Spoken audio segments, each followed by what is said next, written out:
I am JJ, aka the Practical Alchemist. Thank you for joining me today.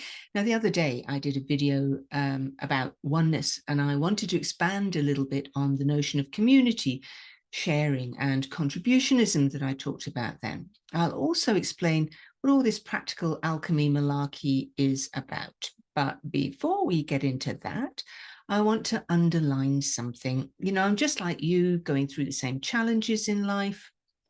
I've been through my fair share of major roadblocks in life, but according to all the gurus, that's where all the growth is, isn't it? So I'm not here to offer any instant fixes. I'm not here to teach particularly. The main aim of this channel is to offer an alternative voice or voices. What you do with that is up to you.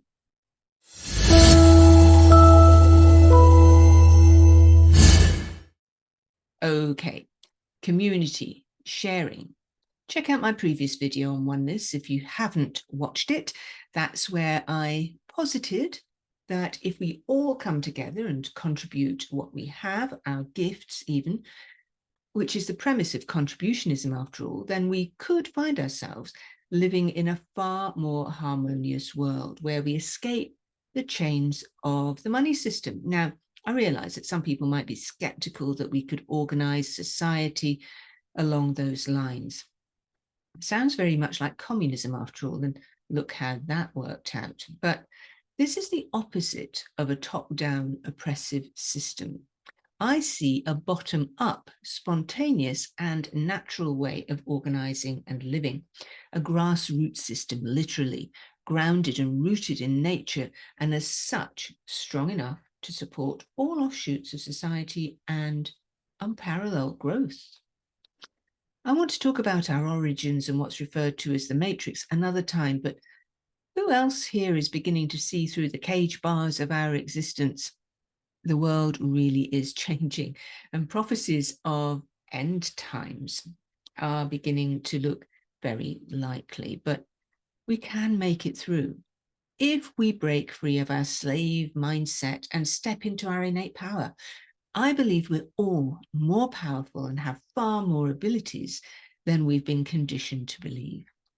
I'm not saying I'm superhuman or that anyone else is. We're not talking about changing in a telephone box and being able to fly suddenly. No, not at this stage anyway. Now, this power is very human. It's just been hidden from us for so long. And that's where we practical alchemists come in, you and me, because let's face it, if you're watching this, you must be a fellow alchemist or want to be. Alchemists of old aimed to recreate nature's processes in a laboratory to turn lead or base metal into gold. It was, I believe, less a mystical and a much more practical work. And some say that there are those who did achieve making gold, and ultimately the philosopher's stone, which is a substance that offers immortality, apparently. Now, of course, we live in different times, and I see modern day alchemy as employing practical ways to live in line with nature in a way that's true to our nature, as I'm very often saying. Our bodies, mind, spirits are the crucible where nature can forge its gold and allow us to develop our true potential. We're already partly made up of gold. You know, we have traces of gold in our bodies, but it's only a fraction of a milligram on average, but it is a key element in sending electrical signals through our bodies. And the average body has about, I think, a gram of silicon as well, which you'll typically find alongside gold in nature. I don't think anybody really knows what the silicon does for us, but I just find it so interesting that gold is the most inert metal on our planet. So you can almost say that it's the most zen of metals. It just is. We're always being told by spiritual leaders to just be. Although I don't suggest becoming totally inert, that won't do anybody any good. Plus, gold is the most prized metal we have. Don't you find that curious? I don't know, maybe it's just the way my mind works. So anyway, practical alchemy starts with an inside job, tuning into our bodies, our whole systems, not just the physical. It is about self-care in the most natural way possible, but also about care for our wider system, our community, humanity, nature. It's a symbiosis, a give and a take, a sharing. We are nature. We've cut ourselves off from it, though. The natural way of things, we've cut ourselves off from it so much. When we do reconnect, though, I've found it hugely empowering and health-giving. It's like a whole new world of possibility opens up. So now you're probably thinking, well, I hope you're thinking anyway, okay, but how? Where do I start? Good question. We have to take action, but the starting point can be as easy as turning off your digital devices and just sitting in silence for a few minutes. See what comes up. Practice letting that go and let that become a regular habit. Ask yourself, who am I? What am I? And allow the answers to come. Feel into where you might be blocked. I mean, it might be scary at first, but allow those emotions to rise up so that you can let go. Tune out of the fake media chatter and start to consciously tune into nature. Go for walks in the park or in the woods or along a beach. Listen to the sounds of nature. Talk to the trees. Give them a hug, even. Ask them a question. See if they answer you. I talk to my houseplants all the time, and I'm not even a crazy cat lady. Not these days, anyway. I do keep aloe vera plants. Aloe is great for the skin, and if I need aloe vera, I always ask if it's okay to take a leaf. And if they're okay with it, they always seem to guide me to just the right leaf to take. And if you can go barefoot in the park, or anywhere really, even better. That is a great way to ground yourself.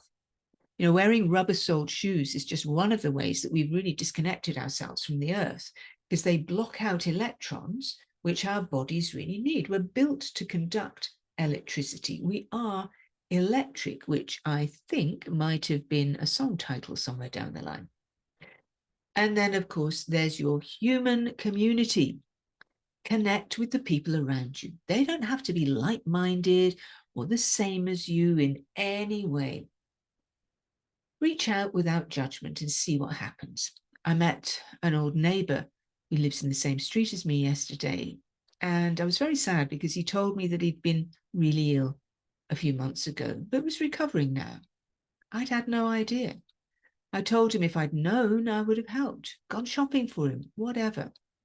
You should have seen the surprised look on his face. It was priceless. But he was grateful, and I meant it. We're swapping phone numbers. Small steps can be a catalyst for greater action. Be the seed in your community for healthy transformation and growth. And remember, it starts with self-care.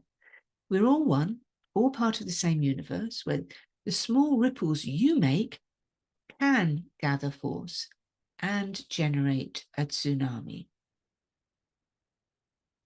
Think of us as being part of one big multi-dimensional jigsaw. And each of us is a piece in that jigsaw. We all have a place. We all have a part to play, working with our innate abilities and creating something beautiful, where we can all be exactly who we are, and we can all express ourselves truly from the heart. And now with that thought, I will leave you to have a think about what I've just said here, whether you can see some truth in it or not. I'd be very curious to know. I'll be uploading more thoughts in the coming weeks, so if you did enjoy this video, please do like, do all the YouTube things like subscribe and share and comment. Let me know your thoughts. Have you taken your first step yet? Maybe you're quite a way down the road already. And why not make this channel one of your points of connection? We could do that. Why not? See you next time.